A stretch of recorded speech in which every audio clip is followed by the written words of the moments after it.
They called us softshells. The Cracks Empire laughed when they first encountered our delegation. Their exoskeletons gleamed under the harsh lights of the diplomatic chamber, while their mandibles clicked in barely contained amusement. I still remember standing there, Marine Captain Jack Thompson, decorated war hero, reduced to being nothing more than a curiosity, a fragile specimen from a backwater planet. "Your epidermis tears with minimal force," the Cracks ambassador had said, his translator rendering his chittering speech into flat English. "Your bones fracture under pressures our larvae could withstand. Even your atmospheric requirements are restrictive." I'd maintained composure then. Being the first human to serve as military liaison to an alien species was the culmination of everything I'd worked towards since graduating top of my class at West Point. My superiors had hand-picked me for my level-headedness, combat experience, and diplomatic training. "With respect, Ambassador," I'd replied, "humans have qualities that can't be measured by physical resilience alone." The ambassador's compound eyes had fixed on me, multifaceted surfaces reflecting my image back in dozens of distorted copies. "We shall see, Captain Thompson. We shall see." That was 6 months ago. Before the Cracks' betrayal. Before the orbital bombardment of New Washington. Before I watched our alliance disintegrate in a hail of plasma fire that reduced our greatest city to smoldering craters. The rain pelted down on what remained of the command bunker. I dragged myself across the rubble-strewn floor, each movement sending white-hot pain through my shattered leg. The taste of copper filled my mouth, and my vision swam with each labored breath. My tactical display flickered weakly on my cracked helmet visor, communications down, weapons systems offline, life support critical. "Sarah? Sarah, do you copy?"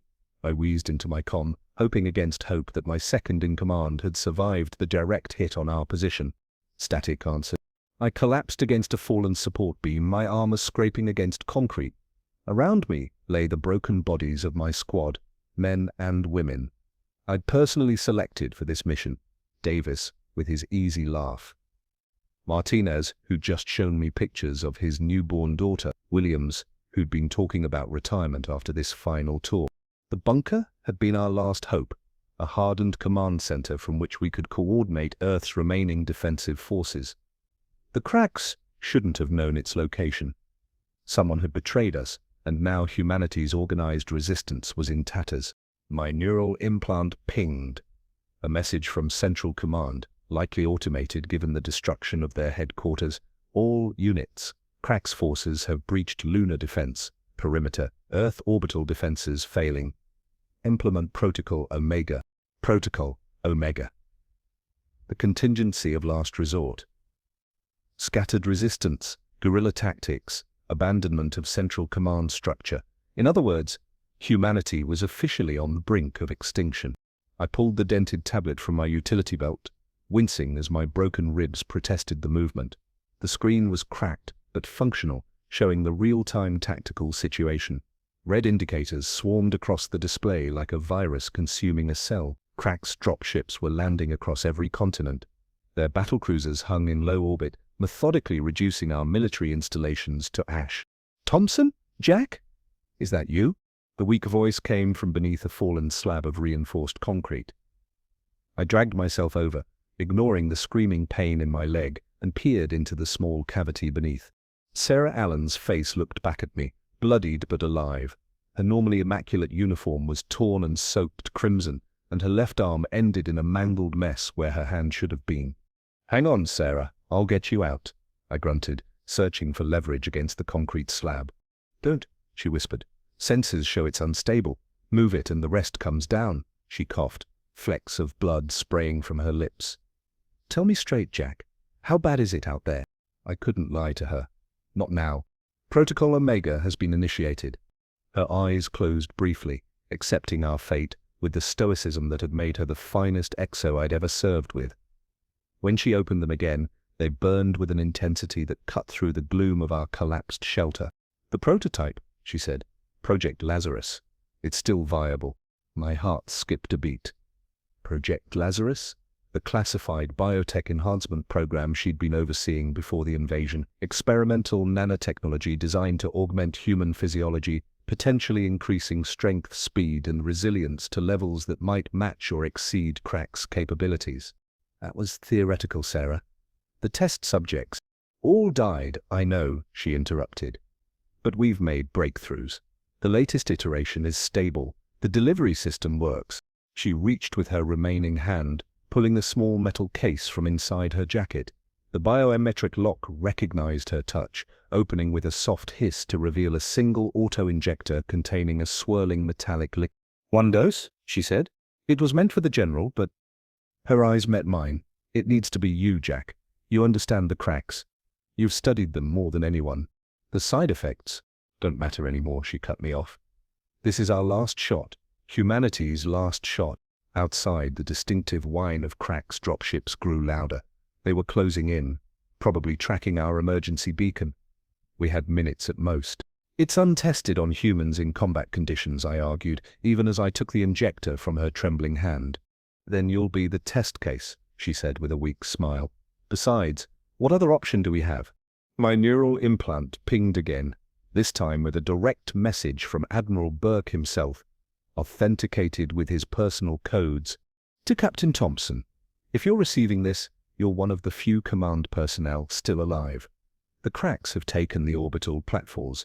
They're jamming all unified comms. Ground forces are scattered. I'm authorizing use of all experimental technology. Survival of humanity now takes precedence over all protocols.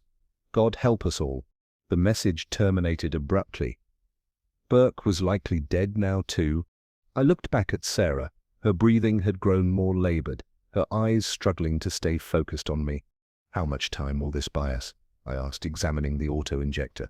"If it works as designed, it rewrites DNA at the cellular level, reinforces bone structure, enhances muscle density, improves neural transmission. You'll be stronger, faster. But will it be enough?" She didn't answer immediately. The silence stretched between us, filled only by the distant rumble of destruction and her increasingly ragged breathing. "It has to be," she finally whispered. I placed my hand over hers, feeling the chill already settling in her fingers. "I can't leave you here. You have to."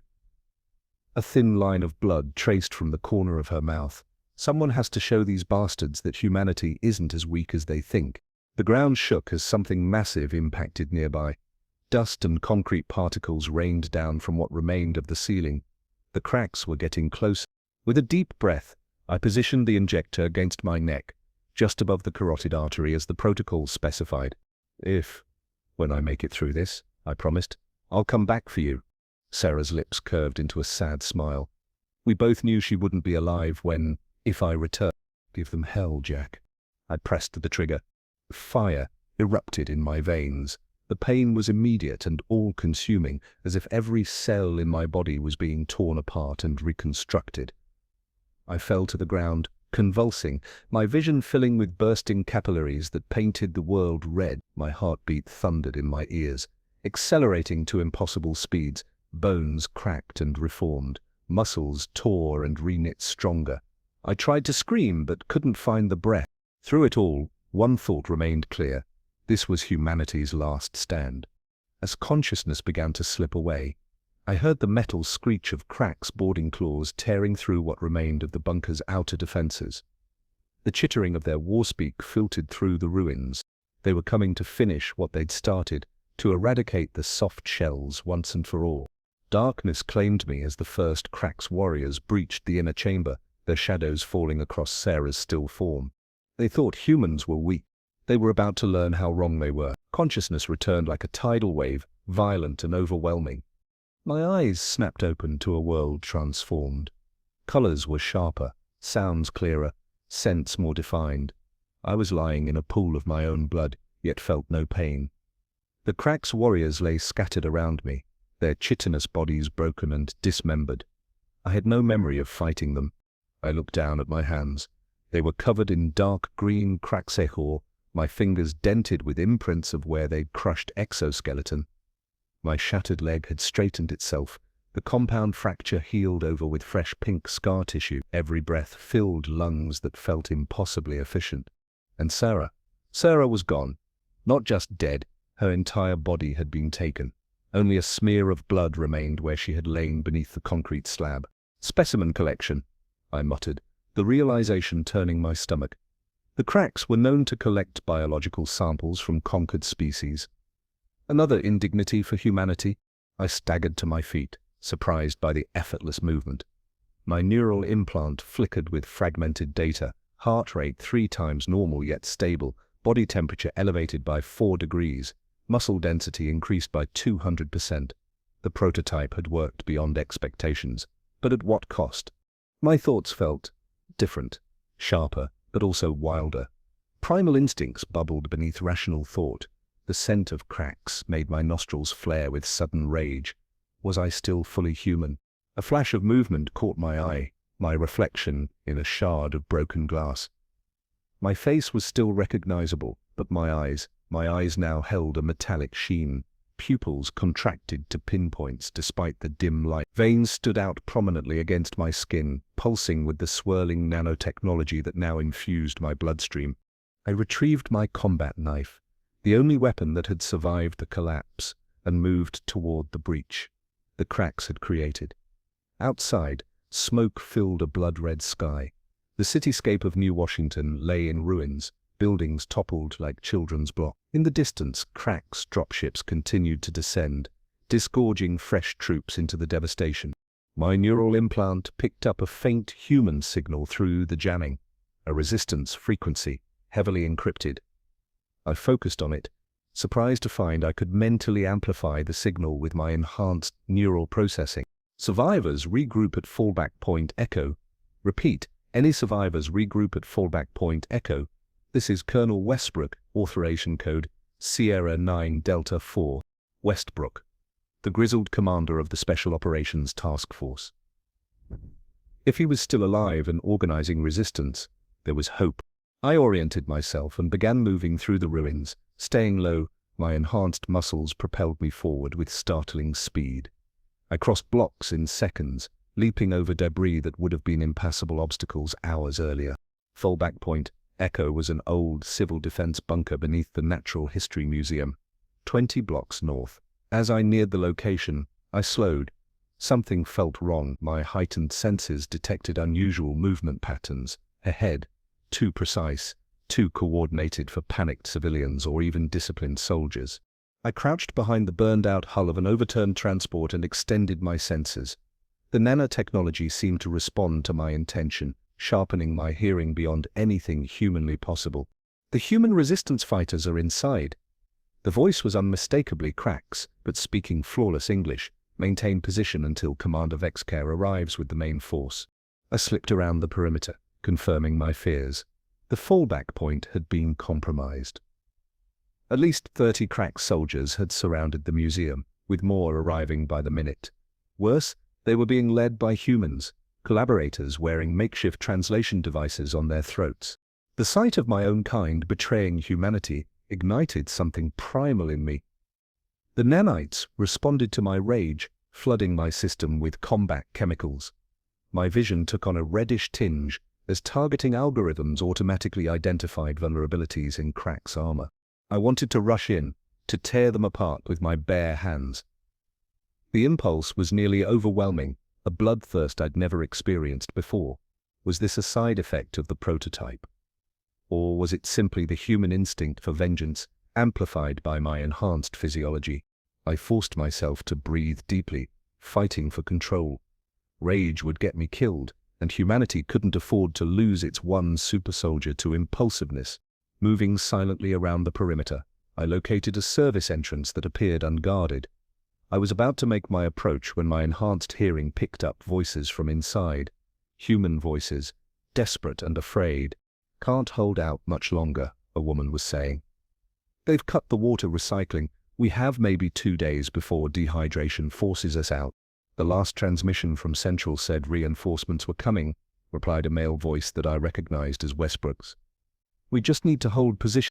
"That was 3 days ago, Colonel," the woman countered. "There are no reinforcements coming. Earth's defenses have fallen."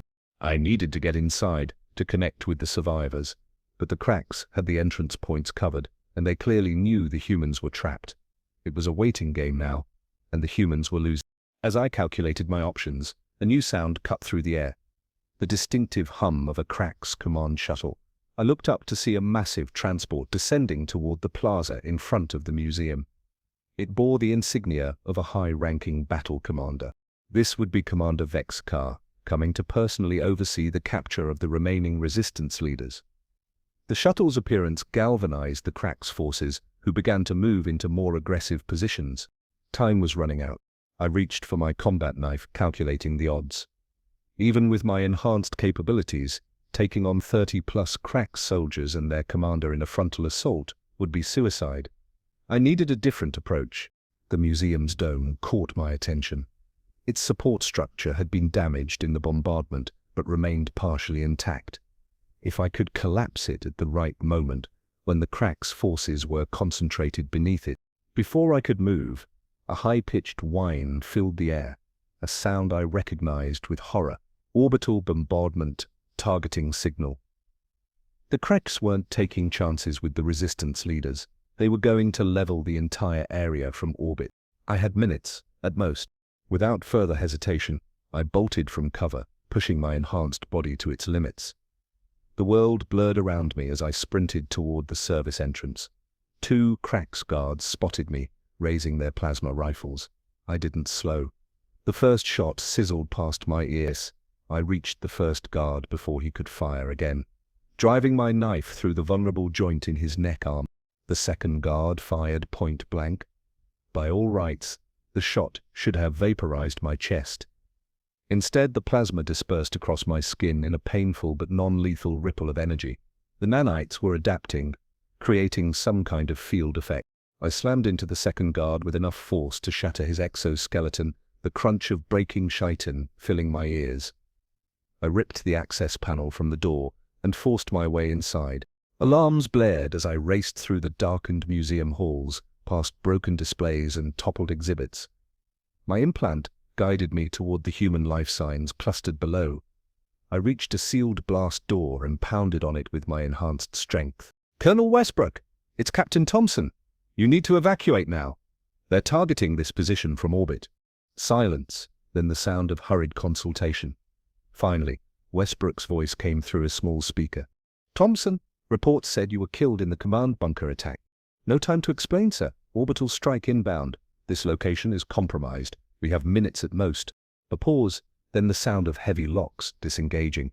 The blast door swung open to reveal Westbrook, gray-haired and exhausted, a plasma rifle trained on my chest. Behind him stood about 40 survivors, a mix of military personnel and civilians, all looking at me with a mixture of hope and suspicion. Westbrook's eyes widened as he took in my transformed appearance. "My God, Thompson, what happened to you?" "Project Lazarus. Sir, Sarah Allen had administered the prototype before she died." Understanding dawned in his eyes. "So it worked. The enhancement protocol. Worked better than expected, but discuss later.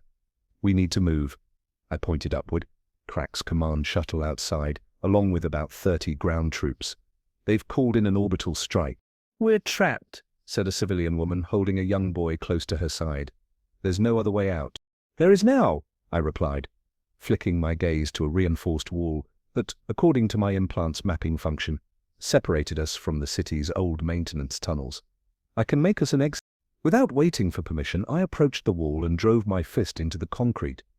The impact should have shattered every bone in my hand. Instead, the concrete cracked. I struck again and again, each blow pulverizing the wall further, until a hole large enough to pass through emerged. "My God," whispered Westbrook.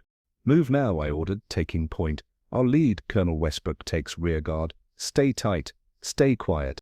The survivors filed through the opening into the dark tunnel beyond. Westbrook paused beside me, studying my altered physiology with a tactician's eye. "If the prototype worked this well on you," he said quietly, "why didn't they mass-produce it before the invasion? One super soldier won't win this war." "The test subjects died, sir. All of them." Sarah said, "I was the first success." "And the side effects?" I hesitated. Should I tell him about the rage, the bloodlust, the moments when I felt more weapon than man? "Manageable," I lied. He nodded, accepting the answer. "We have a secondary rallying point. Underground research facility in what's left of Georgetown. Dr. Eleanor Wright leads a team there working on something that might turn the tide." The name struck a chord. Eleanor Wright, the brilliant physicist who'd pioneered Earth's defensive shield technology. The woman I'd almost married before duty pulled us in different directions. "Eleanor's alive?" I asked, my voice betraying more emotion than I'd intended. "For now," Westbrook replied grimly. "But the cracks are systematically eliminating our best scientific minds. They know that's how humanity compensates for physical weakness through innovation." The building shook as the first orbital strike hit nearby, showering us with dust. The cracks were starting their bombardment pattern. "Move out," I ordered, turning toward the tunnel. As we navigated the dark passages beneath the ruined city, I fought another battle within myself. The nanites were still changing me, adapting to stress, evolving their capabilities. With each passing hour, I felt less human and more something else. Something frightening. After an hour of tense progress through the tunnels, we emerged into a devastated residential district. The survivors huddled in the shadow of a collapsed apartment building while I scouted ahead. Night had fallen, but my enhanced vision cut through the darkness as if it were daylight. What I saw froze my blood. Between us and Georgetown stood a cracks processing center, a sprawling complex where they sorted human captives. Some would become slave labor, some would become test subjects, some would become food. And in the center of the complex, suspended in a transparent holding tank, floated a familiar figure, Sarah Allen, or what remained of her.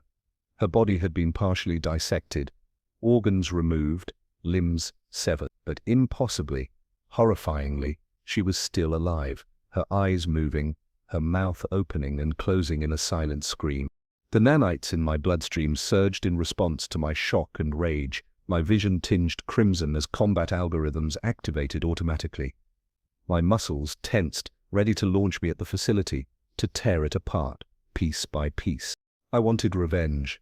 I needed revenge. But the rational part of my mind, the part that was still Captain Jack Thompson, still human, knew better. 40 civilian lives depended on me getting them safely to Georgetown. Eleanor was working on something that might save humanity. Personal vengeance would have to wait. I returned to the survivors and briefed Westbrook on the obstacle ahead. "We need to circle around," I concluded. "Add 4 hours to our journey, but safer." "We don't have 4 hours," Westbrook replied grimly. "Look." He handed me a small satellite uplink device, its screen showing a tactical display of the city. Cracks forces were converging on Georgetown from multiple directions. The research facility would be surrounded within 2 hours. "If we don't get there before they lock it down," Westbrook said, "everything Dr. Wright has been working on will be lost." I stared at the display, then back in the direction of the processing center where Sarah's mutilated body floated in that hellish tank. 2 impossible choices lay before me: attempt a direct assault on the processing center to create a path for the survivors, likely sacrificing myself in the process, or abandon Sarah to her fate and lead the group on a longer route around the facility, potentially losing our one chance to save humanity. Save the one or save the many. The soldier in me knew the correct choice. The human in me rebelled against it. And the nanite-enhanced creature I was becoming? It had a third option, one that would require embracing the monstrous power growing within me, potentially at the cost of whatever humanity I had left. I looked at the survivors huddled in the shadow of the collapsed building, civilians with haunted eyes, soldiers with grim determination, all counting on me to lead them to safety. Then I turned toward the processing center where Sarah's mutilated form floated in that horrific tank. 2 paths, both impossible, or perhaps neither. "I have a plan," I told Westbrook, my voice carrying a newfound authority that surprised even me. "But you need to trust me completely." The colonel studied my transformed features, noting the metallic gleam in my eyes, the nanite-enhanced musculature visible beneath my tattered uniform. "What did you have in mind, Thompson?" "I'm going to create a diversion at the processing center. While the cracks are occupied with me, you'll lead the civilians through this route." I traced a path on his tactical display that skirted the edge of the cracks facility. "It's not perfect cover, but with their attention divided, you should make it through." "And you?" Westbrook asked, though his expression suggested he already knew the answer. "I'll meet you at Georgetown." A lie, and we both knew it. No single soldier, not even a nanite-enhanced one, could survive a frontal assault on a cracks processing center. Westbrook nodded slowly. The needs of the many. Something like that, I replied, my enhanced hearing already picking up the sound of Crack's patrols moving in our direction. You have 30 minutes after I engage to get everyone across. Don't wait for me. Before he could respond, I was moving, slipping away into the ruins with inhuman speed. As I approached the processing center, I allowed the nanites to take more control, boosting my physical capabilities beyond what I'd previously dared. My skin hardened, muscle fibers densified, neural pathways reconfigured for combat optimization. I felt myself changing with each passing second. The part of me that was still human recoiled at the transformation, but another part, a new consciousness emerging from the fusion of man and machine, embraced it. From my vantage point atop a shattered office building, I surveyed the processing center. Hundreds of human captives shuffled in lines, directed by Crack's guards and human collaborators. Dropships regularly arrived, disgorging more prisoners. Others departed with selected humans for unknown destinations. And in the central courtyard, surrounded by research equipment, hung multiple tanks. Not just Sarah's, but dozens of them, each containing a partially dissected human kept artificially alive for study. The sight should have filled me with rage, but the emotion that surged through me was colder, more calculating. The nanites were regulating my emotional responses, channeling them into tactical advantage, rather than blind fury. I identified the facility's power core, a pulsing blue sphere at the center of the main building. Destroying it would create the diversion I needed, while also freeing the captives from the nightmare of this place. A mercy killing of. But first, Sarah. I owed her that much. I launched myself from the rooftop, my enhanced legs propelling me in an arc that carried me over the perimeter fence. Alarms blared instantly, but I was already moving, dodging plasma fire with reflexes that seemed to anticipate attacks before they came. I tore through the first line of guards, their chitinous armor cracking under my enhanced strength. A plasma bolt caught me in the shoulder, burning through fabric and searing flesh. The pain was intense but distant.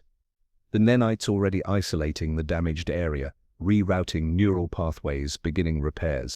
A second wave of guards converged on my position, more cautious now that they'd seen what I could do. I didn't give them time to coordinate. I grabbed a fallen Crack's weapon and fired into their ranks, each shot finding a vulnerable joint or sensory cluster with uncanny precision.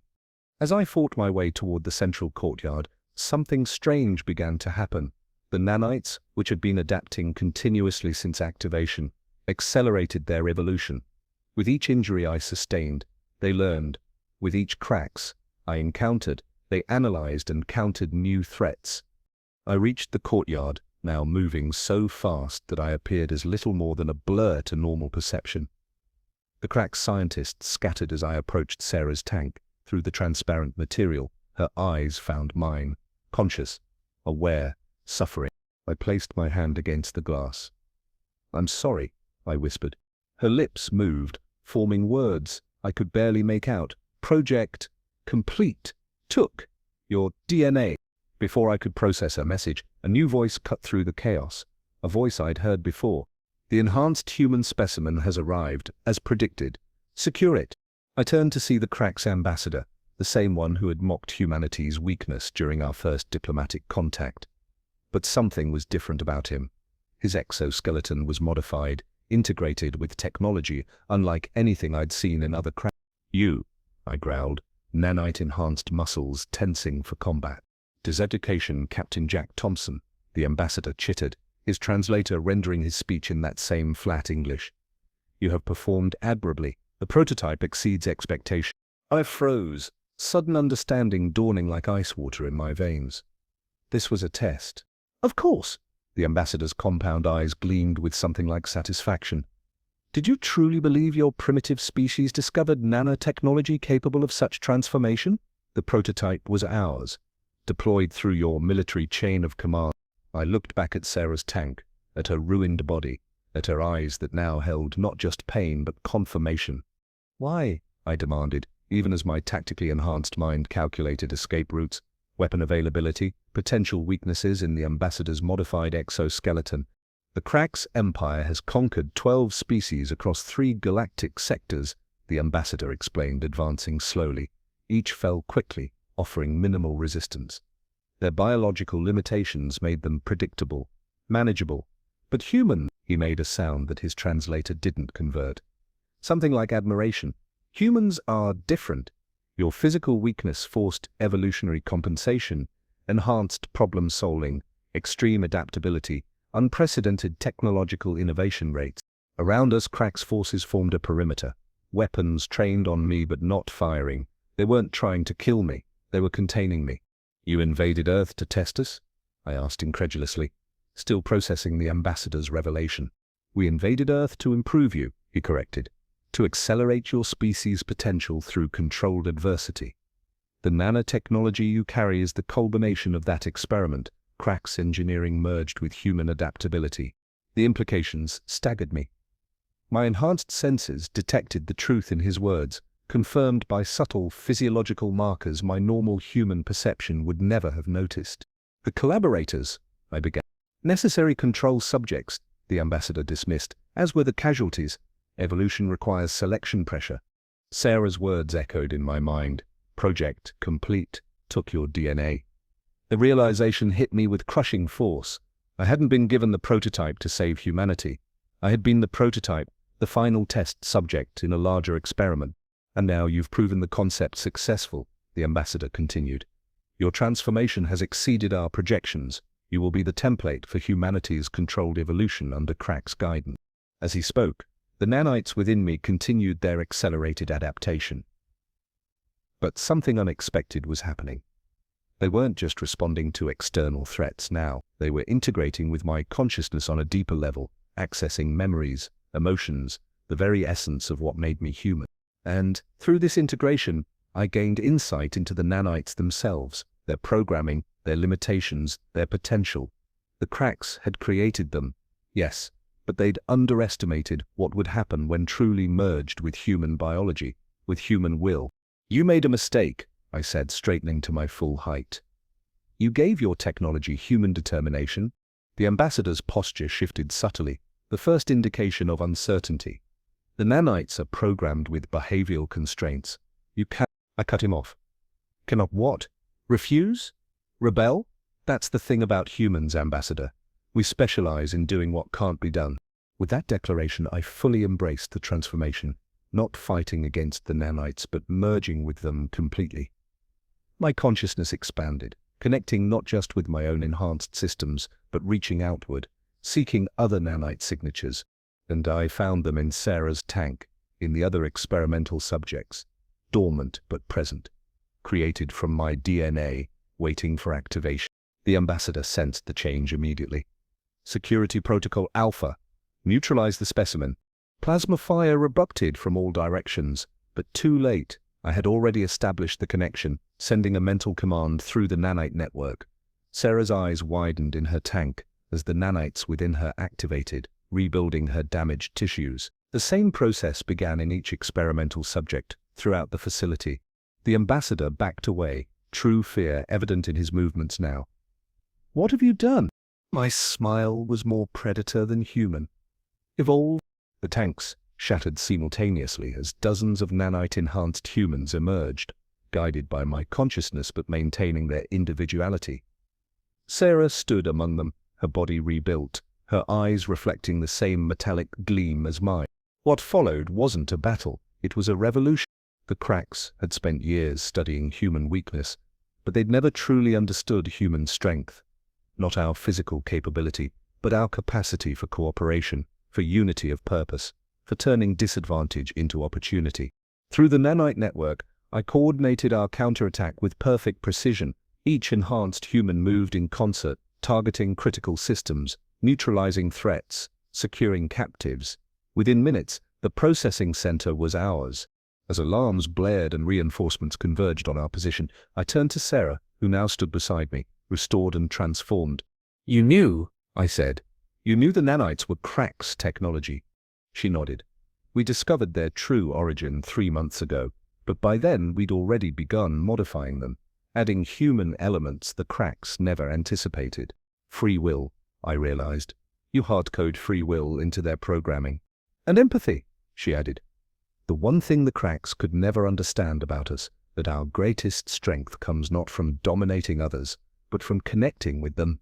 The approaching sound of cracks dropships interrupted our exchange. I reached out through the nanite network, connecting with each enhanced human, sharing tactical data, coordinating our next move. "We need to reach Georgetown," I said. "Dr. Wright's research facility." Sarah's expression shifted, understanding dawning. "Eleanor's project?" Yes. Combined with the nanite network." I nodded. It could be the key to liberating Earth. As we moved out, leading the freed captives and newly enhanced humans through passages the cracks never expected us to know about, I felt something unprecedented, a sense of connection that transcended individual limitation without sacrificing individual identity. The cracks had intended to create perfect soldiers. Instead, they'd catalyzed humanity's next evolutionary step. We reached Georgetown as dawn broke over the ruined city. Colonel Westbrook and his survivors had arrived ahead of us, establishing a defensive perimeter around the research facility. His expression as he saw our approach, dozens of enhanced humans led by Sarah and me, was one I'll never forget. "Thompson," he called out cautiously. "Is that you?" "It's all of us," I replied. When we entered the facility, Dr. Eleanor Wright was waiting. She'd aged since I'd last seen her, lines of exhaustion etched around her eyes, but her brilliant mind remained undimmed. She took in my transformed appearance without surprise. "You found each other?" she said, looking between Sarah and me. "Good. We'll need both the nanite technology and the signal amplifier to make this work." "Signal amplifier?" I asked. Eleanor led us to her laboratory, where a massive device hummed with potential energy. The cracks communicate through subsonic frequencies that human ears can't detect naturally. But with this, she gestured to the device, we can not only hear them but speak to them, directly into their neural networks. I understood immediately. A backdoor into their command systems. "Exactly," Eleanor confirmed. "But we needed a human-machine interface, sophisticated enough to translate our commands into their frequency spectrum. Like a nanite-enhanced human consciousness," Sarah added. "Or dozens of them, networked together," I concluded. The plan came together with stunning speed. Eleanor's amplifier, connected to our nanite network, would allow us to hijack the cracks' command frequencies. Not to destroy them, but to communicate with them, to force understanding where force alone had failed. As the final connections were made, I stood at the center of the network, my consciousness expanded beyond anything a normal human could comprehend. Through the amplifier, I reached out, not just to the cracks' forces on Earth, but to their orbital fleet, their command structure, even back to their homeworld. And I showed them humanity. Not as they had seen us, as weak creatures to be tested and manipulated, but as we truly were, our art, our music, our compassion, our determination, our capacity to forgive, our refusal to surrender. I felt their collective consciousness recoil, then engage with reluctant fascination. The invasion paused as the cracks experienced for the first time true empathic connection with another species. Through this connection I learned the final truth. The cracks were not conquerors by nature but by necessity. Their rigid exoskeletons, once an evolutionary advantage, had become a limitation. They couldn't adapt to changing environments without technological intervention. They conquered because they feared extinction, feared what they couldn't understand or control. In humanity they had sought to create the perfect hybrid, cracks, strength, married to human adaptability. What they created instead was the bridge between our species. As the sun rose fully over the devastated city, the cracks ships began to withdraw from orbit, not in retreat, but in recognition. The invasion was over. Something new had begun. In the research facility, surrounded by the first generation of enhanced humans, I disconnected from the amplifier. Eleanor approached, tears in her eyes. "It worked," she whispered. "But at what cost to you, Jack? How much of you remains human?" I looked at my hands, at the nanite-enhanced tissue that was neither fully human nor cracks technology, but something entirely new. "Maybe being human isn't about biology," I said. "Maybe it's about choice, compassion, connection. By those measures, I'm more human now than I ever was." Sarah joined us, her restored body housing the same transformation as mine. The cracks want to establish diplomatic relations. Real ones this time. They're offering reparations, technological exchange, and the nanite technology. Eleanor asked. "That's the interesting part," I replied. "They're leaving it up to us. They recognize it's evolved beyond their original design. It's neither cracks nor human now, it's the beginning of something else. As I spoke, I felt the nanite network expanding, connecting not just the enhanced humans in our immediate vicinity, but others around the globe, survivors who had been exposed to the technology through various means during the invasion. Thousands of minds linked not in forced uniformity, but in voluntary cooperation, each maintaining individuality while contributing to collective strength. They thought humans were weak, I said, looking out over the ruined city where the first signs of reconstruction were already visible. They were wrong, but so were we about our own limitations. The cracks had come to Earth expecting to find a species they could mold into the perfect weapon. Instead, they found a mirror reflecting their own fears, and a window into possibilities they'd never imagined. They called us soft shells, mocking our physical vulnerability. But they never understood that humanity's true strength lay not in our bodies, but in our connections to each other, to our world, to the principles that define us beyond mere survival. And now, as both species faced an uncertain future, one truth remained clear. Strength comes in many forms, and the most powerful is often found where you least expect it. They thought humans were weak. They were dead wrong.